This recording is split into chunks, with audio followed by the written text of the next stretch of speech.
বিক্ষোভ কর্মসূচি 5 দফা দাবির ভিত্তিতে 1 নম্বর হচ্ছে, আপনারা জানেন গত 1 বছর ধরে জিনিসপত্রের দাম দ্বিগুণ 3 গুণ বৃদ্ধি পেয়েছে। মানুষের ইনকাম হচ্ছে, যেমন ভোজ্য তেল, চাল, চিনি, ওষুধপত্র সহ নিত্য প্রয়োজনে যে সমস্ত জিনিস না হলে সাধারণ মানুষ থেকে শুরু করে আমরা কেউ বাঁচতে পারবো না।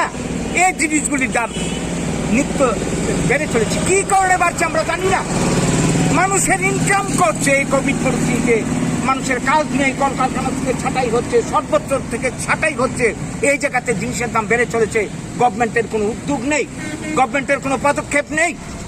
কাজেই এইটা যদি নিয়ন্ত্রণ করা না হয়, মানুষ তো না খেয়ে মারা যাবে। এটা চলতে পারে না, কতদিন চলবে এইভাবে? কাজে আমরা চাইছি এই জিনিসপত্রগুলির দাম নিয়ন্ত্রণ করা হোক। তারপর 2 নম্বর, যেটা পেট্রোল ডিজেল, এই পেট্রোল ডিজেলের উপর যানবাহন চলাফেরা নির্ভর করছে। এই যানবাহনের ভাড়া বৃদ্ধি হচ্ছে, যে কারণে পণ্য মূল্যের উপর এটা চাপ পড়ছে, সবার উপর চাপ তৈরি হচ্ছে। আমাদের পাশের রাষ্ট্র আন্তর্জাতিক বাজারে পেট্রোল ডিজেলের দাম অনেক কম আমাদের ইন্ডিয়ার তুলনায়। তাইলে কি কারণে এই দেশে এই সমস্ত জিনিসের দাম বাড়ানো হচ্ছে? এটার কি কারণ? সরকার ব্যাখ্যা দিক, সরকার তার মানে উপযুক্ত যুক্তি আমাদেরকে বুঝাক। আর নইলে আমাদের বাঁচার সংস্থান করুক, আমাদের ইনকাম বাড়ানোর ব্যবস্থা করুক। কাজে আমরা চাইছি এগুলির দাম নিয়ন্ত্রণ করা হোক। আপনারা জানেন রান্নার গ্যাসের দাম এই গত জানুয়ারি থেকে এই মাস পর্যন্ত 190 টাকা বেড়েছে। রান্নার গ্যাস না হলে রান্না বান্না বন্ধ, মানুষের ইনকাম কি বেড়েছে? তাহলে এইভাবে যে জিনিসের দামগুলি বাড়ছে, মানুষ বাঁচবে কি করে? আমাদের অস্তিত্বটা রক্ষা হবে কি করে? কাজেই এগুলির দাম নিয়ন্ত্রণ করতে হবে। আমার পাশের রাষ্ট্র বাংলাদেশের মতন দেশ, সিংহল, আমাদের নেপাল, এর পাশাপাশি এই সমস্ত দেশ, ভুটান থেকে শুরু করে এই সমস্ত দেশের যে প্রাকৃতিক সম্পদ বা তাদের ইনকাম আমাদের দেশের তুলনায় অনেক কম। তাহলে তারা যদি এই নিত্য প্রয়োজনীয় জিনিসের দাম, গ্যাসের দাম, পেট্রোলের দাম, ডিজেলের দাম কম রাখতে পারে, আমাদের দেশে বাড়বে কেন? কোন যুক্তিতে বাড়বে? এটা সরকারকে ব্যবস্থা নিতে হবে। আমরা চাইছি এটা নিয়ন্ত্রণ করতে হবে। 3 নম্বর দাবি, কালোবাজারি মজুতদার যাদের কারণে এই জিনিসপত্রের দাম বাড়ছে প্রতিনিয়ত, তাদের বিরুদ্ধে গভর্নমেন্টের কোনো ব্যবস্থা নেই, স্টেপ নেই। অবিলম্বে তাদের বিরুদ্ধে আইনি ব্যবস্থা নেওয়া হোক। 4 নম্বর দাবি হচ্ছে, আপনারা জানেন রুজবিলি সহ অনেক চিটফান্ড ফান্ড এই বাম আমলে যেগুলি ছিল, রাজ্যের মানুষের, গরিব মানুষের কোটি কোটি টাকা লুটপাট করে তারা পালিয়ে গেছে। এই রুজবিলির টাকা বা চিটফান্ডের টাকা ফেরত দেওয়া হবে। নির্বাচনী প্রতিশ্রুতি ছিল গত নির্বাচনের আগে। বর্তমানে যারা ক্ষমতা আসীন তারা বলেছিল সমস্ত টাকা ফেরত দেওয়া হবে। আমরা তাদেরকে বিশ্বাস করেছিলাম। আজকে কই? এ পর্যন্ত তো কোনো পদক্ষেপ নেয়নি বর্তমান সরকার। একটা প্রতিশ্রুতি তারা পালন করেনি। আজকে এই রুজবিলির টাকাগুলো যদি ফেরত পেত মানুষ, সাধারণ মানুষের অনেক উপকার হতো। আর হাতে মাত্র 15 মাস টাইম বাকি, 2023-এর নির্বাচন আসছে। আমরা দাবি করছি এখনো সময় আছে, সরকার এই রুজবিলির টাকা ফেরত পাবার ব্যবস্থা করুক। আর নইলে এই রাজ্যের মানুষকে নিয়ে আমরা তীব্র গণ আন্দোলন গড়ে তুলব।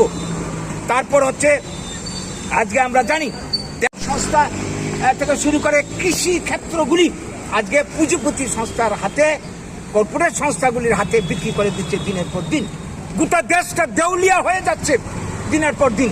এটা চলতে পারে না। এই প্রক্রিয়া বন্ধ করুক সরকার।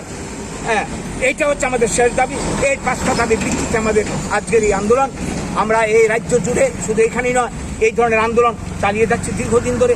নতুন করে এই আন্দোলনকে আরো তীব্র করার জন্য আমরা এখন প্রচেষ্টা শুরু করেছি।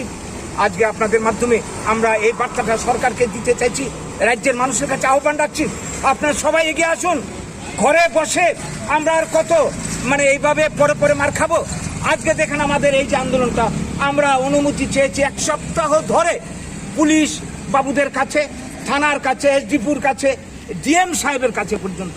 আমরা এই নিয়ে যে আমরা গণতান্ত্রিক পথে আমাদের অভাব অভিযোগ নিয়ে, আমাদের বাঁচার কথা নিয়ে কিছু বক্তব্য আমরা তুলে ধরতে চাইছি। আমরা অবস্থান বিক্ষোভ করব। এই পারমিশনটা পর্যন্ত আমাদেরকে দেওয়া হচ্ছে না। এই ঘোরাঘুরি, এইখান থেকে সেখানে, এখান থেকে সেখানে, বারবার আমাদের উপর চাপ সৃষ্টি করা হচ্ছে। আপনারা কোনো আন্দোলন করতে পারবেন না, আপনারা না খেয়ে মরে যান, শুকিয়ে মরে যান, তবু মনের কথা বলতে পারবেন না। এইভাবে আমাদের পিঠি চিপে ধরা হচ্ছে। আজকে বিরোধী দলের উপর দেখছেন আপনার সারা রাজ্যে কি ধরনের আক্রমণ, কি ধরনের অত্যাচার চলছে, স্বৈরতন্ত্র চলছে। এইভাবে চলতে পারে না। বাঁচার জন্য মানুষ রাস্তায় নামতে বাধ্য, গভর্নমেন্ট আমাদেরকে বাধ্য করছে। আজকে প্রশাসনিক শক্তি কাজে লাগিয়ে, দল কাজে লাগিয়ে আমাদেরকে এইভাবে দাবিয়ে রাখার চেষ্টা করা হচ্ছে। আমরা তাদেরকে হুঁশিয়ারি দিতে চাই, এইভাবে চলতে পারে না। বাধ্য হওয়ার নাম নেই, কিল মারার ঘুষাই পার্টি কাজে লাগিয়ে, প্রশাসনকে কাজে লাগিয়ে আমাদেরকে স্তব্ধ করে দেওয়ার প্রচেষ্টা চলছে। আমরা এটা সহ্য করবো না। আপনাদের মাধ্যমে এই বার্তাটা আমরা সরকারের কাছে আমরা পৌঁছাতে চাইছি, রাজ্যের জনসাধারণকে আহ্বান করছি, আসুন সবাই ঘর ছেড়ে বেরিয়ে বাঁচার জন্য আমরা সবাই পথে নেমে আমরা আমাদের বাঁচার আন্দোলনকে আমরা শক্তিশালী করে তুলব। এর জন্য আজকে আমাদের এই বিক্ষোভ। নমস্কার।